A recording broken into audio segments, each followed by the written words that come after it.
नमस्कार, ज्योती फॅशन डिझायनिंगमध्ये आपले स्वागत आहे। आजच्या व्हिडिओमध्ये आपण 34 मापाची 10.5 इंचाची बाही कटिंग करणार आहोत। त्यासाठी इथे मी एक अशा रीतीने हा क्रॉसमध्ये कापड असेल त्याला मी सरळ करून घेते। नंतर 1 इंच फोल्ड मारण्यासाठी जागा सोडते। नंतर इथून रेडी बाही लांबी आहे 10.5 इंच। 10.5 इंचाची मी इथे एक निशाण करते आणि अर्धा इंच इथून कटिंग करेल शिलाई इथे येईल। इथून आपल्याला 3.25 ची कॅप हाईट घ्यायची आहे। तर इथून एक सरळ लाईन ओढायची आणि ह्या वरच्या लाईनला सरळ लाईन ओढायची। इथे 1.75 आणि 0.75 हे निशाण करायचे आणि इथे आपल्याला राऊंड टाकायचं आहे। म्हणजे ही गोलाई जेवढी असेल तेवढी गोलाई आपल्याला इथे टाकायची आहे।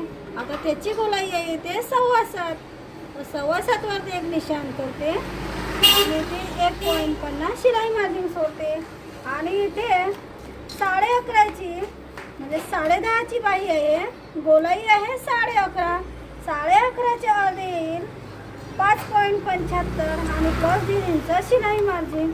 आणि इथून हे अशा रीतीने सरळ लाईन ओढून घेते आणि इथून या स्केलने ही गोलाई करते, ही मागील आणि ही समोर येईल। अशा रीतीने आपल्याला 10.5 इंचाची बाही पूर्ण कटिंग करायची असते।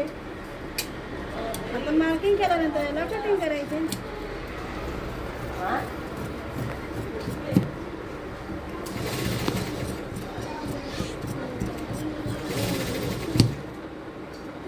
नंतर याला इथे निशाण करायचे आहे।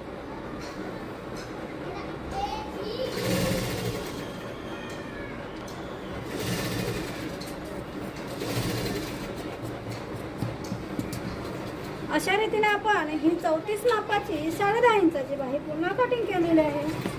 आणि इथून हे आपल्याला निशाण इथे ह्या बाजूने उलटून घ्यायचे आहे आणि एक इथे निशाण करायचे आहे आणि हे निशाण सुद्धा आपल्याला करून घ्यायचे आहे या बाजूने।